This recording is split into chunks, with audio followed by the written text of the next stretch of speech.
I'm Michael Phair, and I'm back for part two. The first part spent quite a bit of time on some of the early years in the '80s, and particularly with the AIDS network and AIDS Edmonton. So I'm going to spend time now talking a little bit about how I got involved with advocacy at a political level, and then moved into becoming a politician myself, and then a little bit of after that as well. So uh, um, it's certainly before even AIDS hit, I was a bit involved in a little bit of politics as such. But when AIDS hit, and we talked about the fact that we needed to advocate, got started to get much more active in that role, along with others, and with a group called GALA, Gay and Lesbians Awareness Society, and we were strictly a group that was involved in advocacy as such.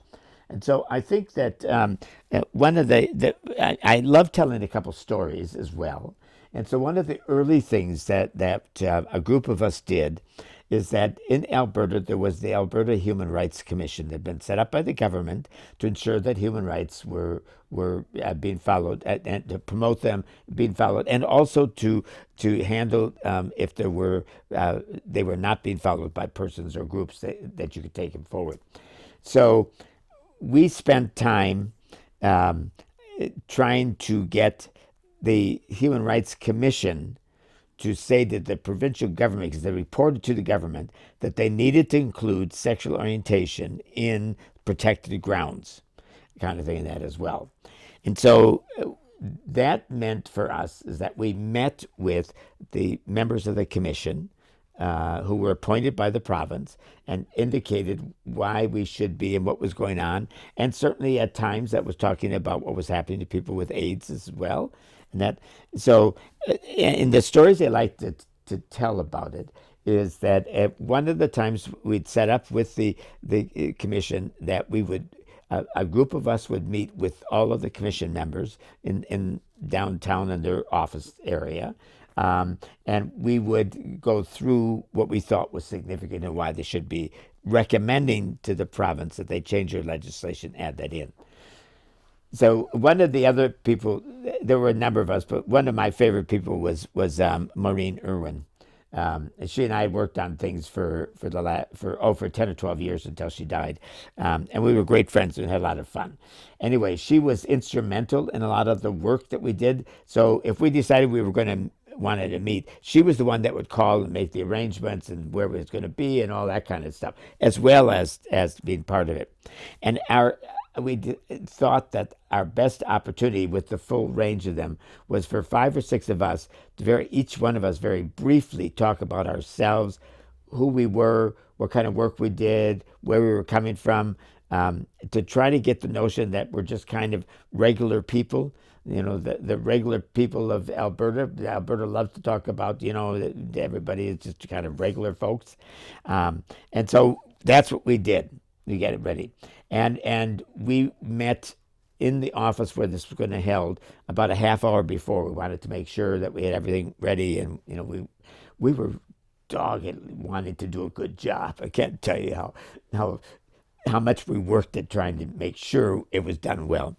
So there I show up, and I'm carrying my favorite gold purse, which I always bring to events like this. I put it down on the table, and then I pull out my gold lame shoes. And Maureen is looking at me and going, Michael, what are you doing? This is a serious event. And I'm going, well, I got my gold shoes in my purse. I'm all ready for it. Kind of thing that too. At which point the others started to laugh. And Maureen then realized that I'd put this on, especially for her, so that I would cause her to have a breakdown at that point. So I put everything back, and the meeting went well without my gold purse and my shoes. And that even though I still took them with me and got rid of them later on and put them down on the side. And in fact, the members of the commission recommended to the minister that the legislation should change. And so then we worked on letters to the minister. And remember, this was the day before you could send anything electronically. We're way back in history. And we would get people to sign these, and then we take them to the legislature, to their office, and sign them. This was to Les Young, who was the Minister of Labor, who oversaw the Human Rights Commission and made recommendations then to all the folks there. And the commission made recommendations. There were a number of recommendations that we didn't have anything to do with us, but the big one was that they include sexual orientation in there. And of course, they decided they weren't going to do that. And we met with the minister as well, and he said, "Well, the people in this province we just aren't ready to do that." Needless to say, it was very disappointing, kind of thing. But we stuck at it, not letting that be a final answer. And so then we started to with the broader community to have different events. And so one of the early Pride parades we wore this armband, which are pink triangles, and pink triangles were symbols during the Second World War. The Nazis in the prison camps, people who were gay wore pink triangles to identify themselves, kind of thing. That, as opposed to other groups, the Jews had a different star. The criminals had a black thing that had something like that as well. So we would wear these as we were going and talk about, what happens to people who are discriminated against, which gays and lesbians were. And it is not known exactly, but between 100 to 300,000 gay and lesbian people were murdered in the concentration camps in Germany during the war. And there is finally in Germany, there is a bit of a monument that took a long time for that to happen. So we would do that. We also used it in T-shirts that we put out, and we'd wear these at different events. And in the back, it had a whole thing about I'm part of the lesbian and gay liberation movement.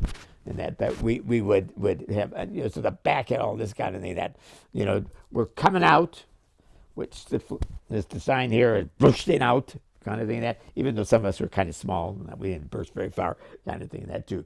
So that was another kind of attempt to try to influence through that and the public.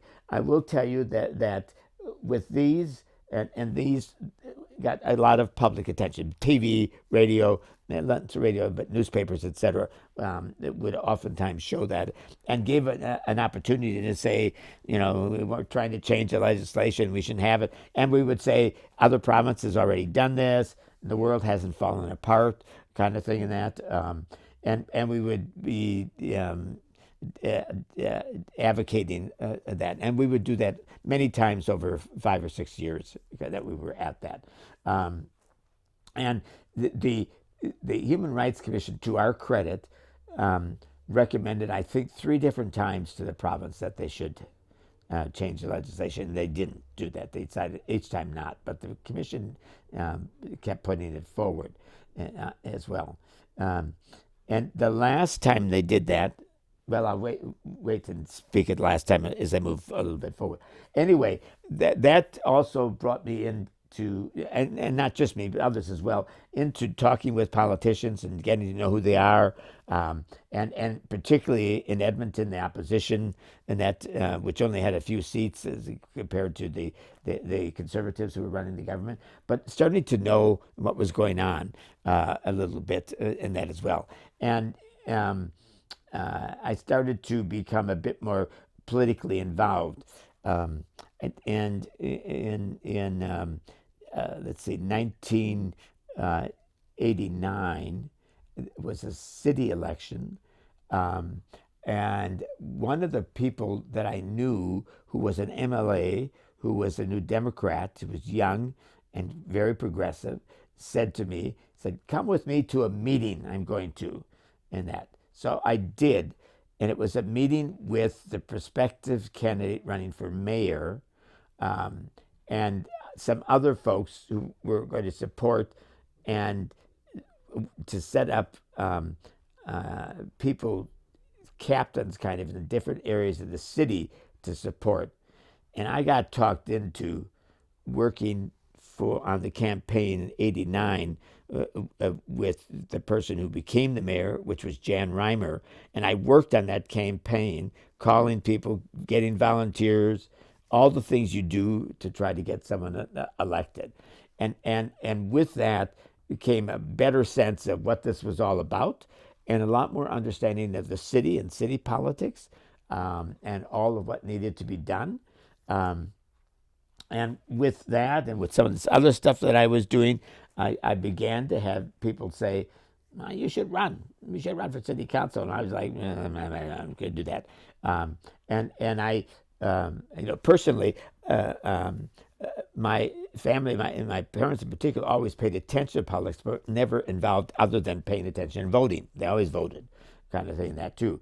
And so there's no history kind of being involved. And in fact, I was gay, kind of thing, and openly gay by this, but long ago being open, kind of thing. That it was like, who would vote for me? Kind of notion. I'm going to vote for you, kind of that too. So I thought about it quite a bit, and then in Christmas of 1991, moving into the new year, I gathered a small group of good friends, all personal friends, all gay, lesbian, and I about the 8 or 9 of us here, right here where we're sitting, and said, I'm kind of, people have been talking, kind of thinking about whether I should run for city council in what then was Ward 4, which includes all the downtown, all this area, Oliver, blah, blah, blah. And that. There was a big area because it included White Avenue on the south side, the university, and that. And what do you think, is what I said to folks. I would say I think there were like 8 or 9 of us here. I don't really exactly remember, but I would say a couple of people said, "Oh yeah, you should do that," and a couple of others said, "I don't know whether you can do that, but if you do, we'll support you," kind of thing in that. And a couple of us thought, "Yeah, we don't think there's any real chance to being elected," kind of thing in that too.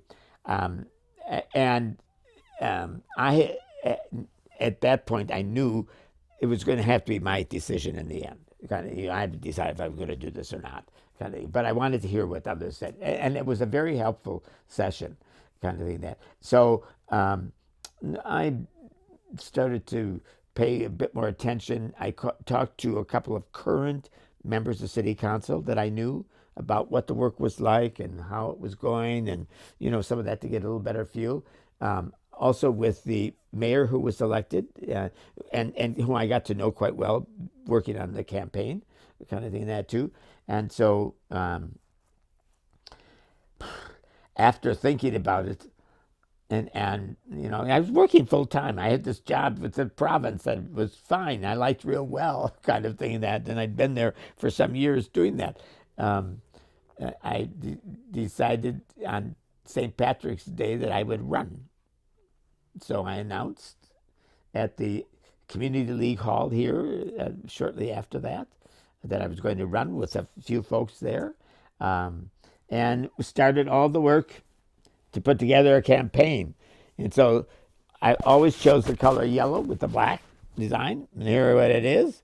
And because the spelling of my name is what's important, because if people just tell me as Phair, they'll look for an F, and it is not. So we always put me as Phair with the number and big letters on that. Never my first name, because that wouldn't get you anywhere when it comes to a ballot. You got to know it's PH, kind of thing, that too. So that was 1992, and the campaign was organized starting really kind of in April. And the first part of that was putting together a small team that were going to run it, so to speak. The big, that'd be a lot of volunteers, but we're going to run it. And so by the time we were into May, it kind of had that. And I'll never forget, we had a discussion about whether I should go back in the closet or not, kind of thing. That because we're talking about how you're going to get votes and where you have to go and do this and blah blah blah, kind of thing. That, and I said, "Oh, it's too late. I'm too far out. It won't help any." So so we didn't do that. We were careful with the language we put in stuff, plenty to indicate that I was gay. We didn't being careful what you in campaign literature, kind of thing in that. Um, in that. So we put together the campaign, uh, and with volunteers, and we did have I think almost 100 volunteers. We rented an office space. Um, Volunteers made signs, with my name on, T-shirts, obviously, literature that we handed out, plus that we sent out about who I was, and of course the media listed me as the openly gay candidate, and the first one to run, as openly gay kind of thing. There were others that were certainly gay, but anyway, that was the first one to that. Um, and I remember at one point that my mother was still alive at that point, saying something and that, and she said, "Oh, I don't know, Michael." She said, "Old people, I don't know, pretty blah blah blah." She was older herself by then as well, pretty blah blah, and that too. And so I went to all of the senior residences, which there are many in the ward, and I did very well actually, including voting. And then during the summer, in I think August, on White Avenue, which was in the area that I represented, had what they called the silly summer parade, and so it was different groups that did something. It became as silly. So we decided that we would be in the parade. Um, uh, and we were salt and pepper shakers. I think it was "Give a Shake to My Affair" or whatever, something like that. I kind of forget the exact title. I was in the parade, shaking, waving my hand, kind of that, with a T-shirt probably like this, and a banner in front, "Vote for Phair," kind of thing. And we went down White Avenue like all the other groups, and we did fine. I mean, there was nothing negative at the parade itself, or the going and that as well. Um, and we knocked on thousands of doors. People did, not me. I mean, I did as many as I could, but there were others, and learned along the way a number of things. Again, my mother, one of them, said, and particularly we did most of that in the evenings on weekdays. She said, "I don't know, Michael, I'm having a strange man at my door, and many older people." So we switched right away and always went with the women with me. So we're always a man and a woman when we knocked on doors. Um, and I think that was helpful as well. Um, and some people, uh, beyond the two of us that went, would also go door knocking around in the city, in that, because there were at that time there were only 6 wards rather than the 12 now. um, and there were probably 120,000 people in the ward, probably about 50,000 doors, and we didn't knock on 50,000 doors, and we had all the high rises and stuff, which are always harder to get into and do that with as well. But we had signs around. We did as much as we could. We called on the phone, and that was the only way you could contact people. This before the electronic age at all, and so a huge amount of that work, um, and at the same time. Um, I was still involved with some advocating about what was going on. The big case was shortly before I decided to run. Delwyn Green, who was a teacher in King's College, was fired because he was gay. Um, and Delwyn decided that he was going to protest against that, and that the initial thing that he did was to go to the Human Rights Commission, the same commission I talked about, and they indicated they couldn't do anything because it wasn't in the legislation. So then put together, um, I was a bit involved. Certainly, a couple other people took the lead at this point because I was starting to work on campaigning that, or getting ready for that.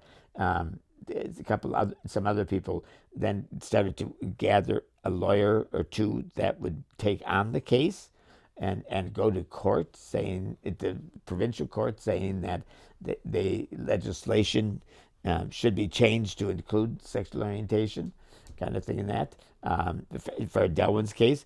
And meanwhile, I was stumbling along, campaigning, kind of thing in that.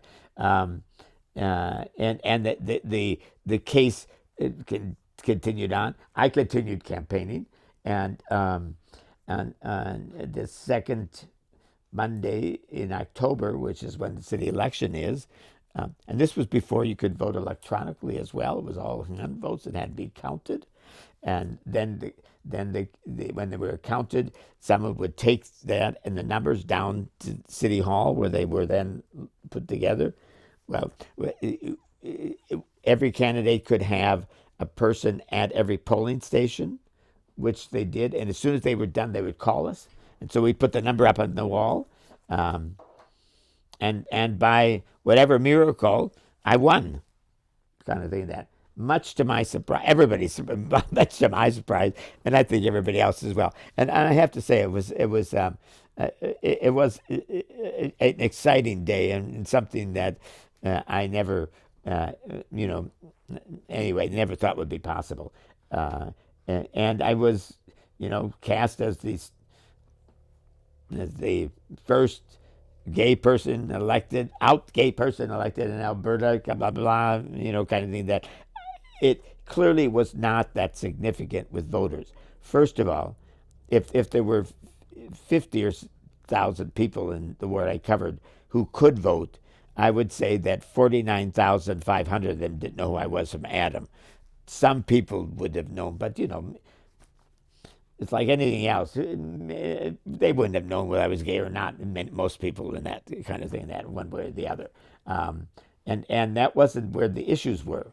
So I did that kind of in that a bit, and then when I was on city council, one of there were a few things that I'm proud of having done. Um, Very shortly after I was on city council, and I was elected then in 1992 in October, and so probably in, I don't know, November, December, January, whatever, I had a member, an employee of the city in one of the departments call and say he wanted to meet with me. And I did. It's somebody I didn't know, but he's gay. He knew once I met him, I knew, and he told me that he wanted to. It said that he wanted through the benefits that he had to have benefits for his partner as well should be covered, should be included, which they weren't at that time. And so I said, oh, okay. And like, what do we, if I knew what to do about it, kind of thing, and that too. I did find out, it's one learns when you're there and you with different people in the government, you find out. And so it turns out that the benefits that employees receive are all done through the bargaining process. It's the unions that do that. So I met with this fellow again and another friend of his and said, you got to get your bargaining unit to want to have that. So that because they will all come to city council, we vote on in the end, but it's got to come there and that. And so he worked on it. I talked to a few other members of council, whether as such, and they were able to get their union to put it on the bargaining table. And that when the bargaining table ended, the bargaining group, which included members of the administration and the union, agreed to put it into the agreement that we're going to take forward to city council, kind of thing. That as typical of cities when they're things they want to do administration, they had also figured out what this would potentially cost in terms of how much more. It was practically nothing. I mean, the city workforce was about almost 7,000 people that time. They figured, it'd be like 100 maybe that would want that kind of thing in that as well. And the cost of it was minimal. They checked with different blah, blah, blah. So it did come forward to city council because we have to vote on it to make it official. The contracts and everyone on council backed it. It went through. And so that's how we got that at the city, long before probably any other company in the city. Had for same-sex partners benefits, kind of thing. That we instituted them just like that, kind of thing. That they were effective like 2 days later. kind of thing in that as well.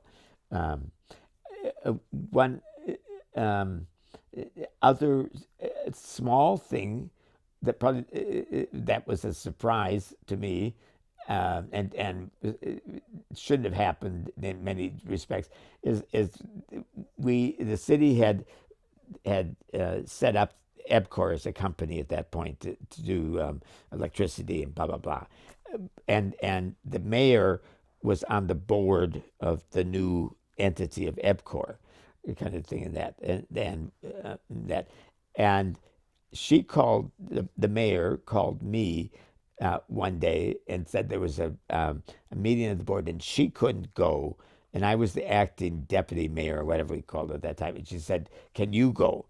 And I said, "Yeah, I can go." So I went to the meeting, and one of the items they were dealing with was personnel in terms of criteria for hiring people and all that kind of thing. And I said, you should be including sexual orientation right there at that meeting. In 5 minutes, they put it in their guidelines, just like that. It was done. And it happened because I happened to be there. It's, I think, the only thing I said. The meeting had a lot of other things, and the rest I can't remember that. But just like that, I was in. It meant that if you were going to be hired by them and you were gay and lesbian and you let them know, that was fine. They could not use that. It could not be, or if you were working for them either as well. You couldn't.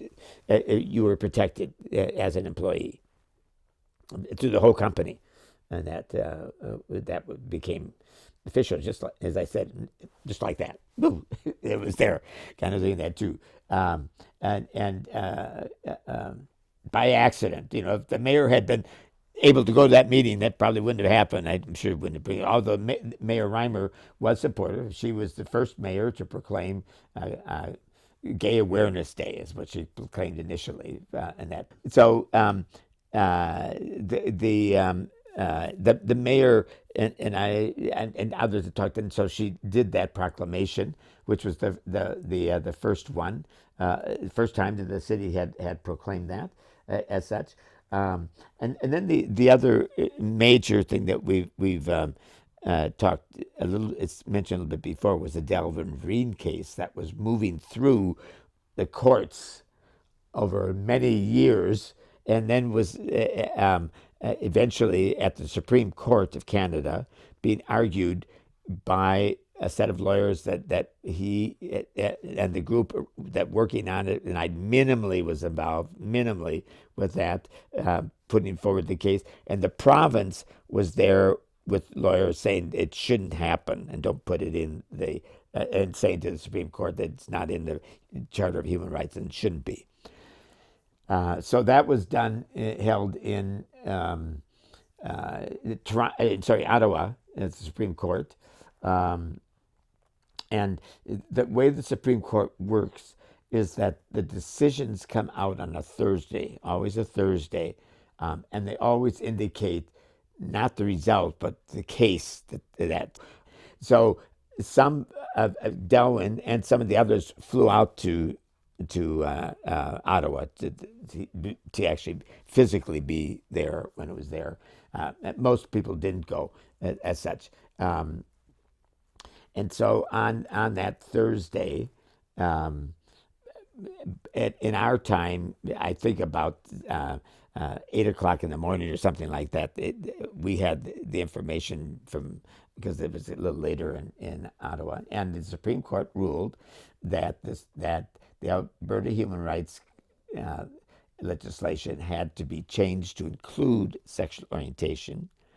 And they went on to say if the province doesn't do that, it will be considered read in, meaning it's there even if you don't write it in. And that decision applied to all of the country, all the provinces and territories would have to do that kind of thing in that as well. So it was April 2nd, 1998, kind of thing in that too. So and it started in 81, sorry. It took that long for it to go all the way through. So then when that happened, there was, neither among the lawyers, of course, but the community, a lot of celebration, including Delwyn. Actually, Delwyn didn't go. He was here in town. He stayed here with his partner. And on the Friday, um, at the legislative building, there was a rally, hooray, blah blah blah, a lot of happy people, everybody happy. Delwyn spoke, a lot of other people spoke, um, and there was a lot of stuff in the media. Oh, it was all on the TV, radio, newspapers, tons of stuff about it. Who was Delwyn and what had happened and why and blah blah blah kind of thing. And that, unbeknownst to most of us, the particularly right wing religious groups and other organizations had been preparing. We found out later that if the decision went that way, that they would be pushing back at the province to not do it and to use the notwithstanding clause in the Constitution. So all of a sudden on Saturday, probably Friday evening already, it's Saturday, that became big news kind of thing in that. And it it it it was picked up by all of the media about this going on, and in the legislature. Then in the next week, and the Monday, Tuesday, and that it was the all talked in the legislature what the MLAs were going to do and why they wouldn't or not. The opposition was being led by Stockwell Day, a former MLA, then an MP eventually, who was right of Attila the Hun, kind of thing in that, and a very nasty man. Pushed hard. The premier was Ralph Klein, and so the story is this was told to me by a member of the legislature, that I think is true. I can't confirm that in on I don't know, the Tuesday or Wednesday evening.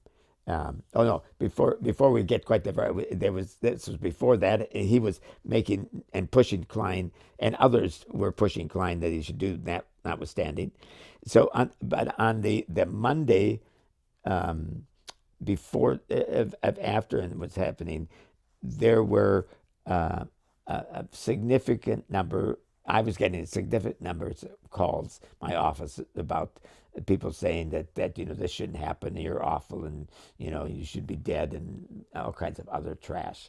And that we probably had a couple hundred calls, um, and which my staff had to take, kind of thing. And that the staff of the city, and that which was awful for them. Um, and there was a great concern on the part of some of them about what might happen to me. So somebody at the city staff, who deal with some of this, called the police, who came to meet with me and talk about their concerns, and that I needed to go back and forth to home and take different routes every day. That they would be in the neighborhood around my place all the time, 24 hours. That he said that you won't know it, you won't see them, kind of thing, and that. And they said, you need to take this seriously, and you need to be very careful, and you need to make sure that people know where you are and how to get a hold of you and all that kind of thing. And yes, and this was the day when voicemails started to come in as well. So we got voicemails saying all this as well. It was also, we had the city council had a meeting all day that day, starting at 9, usually going to about 5. And the kind of the way that it works is that a member of city council like myself, any member, can ask for the privilege of bringing something forward not expectedly, kind of thing, that at the beginning of the meeting, or the meeting has two parts: of first in the morning, and then the afternoon you can bring something forward. So in the afternoon and the morning we had this, and because there were calls about something, someone being killed, or killing people, whatever, they were and awful, that people had to take. So at the afternoon when it started, I asked to have the privilege to speak, and I said that I talked about what was going on in my office and the calls we were getting and how horrible they were. And then I said, and I'm going home. I can't function with all this going on right now and that. So I got up and left. And I stopped at my office on the way, and I said, so I'm not taking any calls or anything. You don't know where I am, kind of thing. And then I'll call you late this afternoon, like at 5 o'clock, that the person that was there, kind of thing, that too. And so I went home. Came home where I am right now, kind of thing, and that kind of musing about the day because it had been so difficult.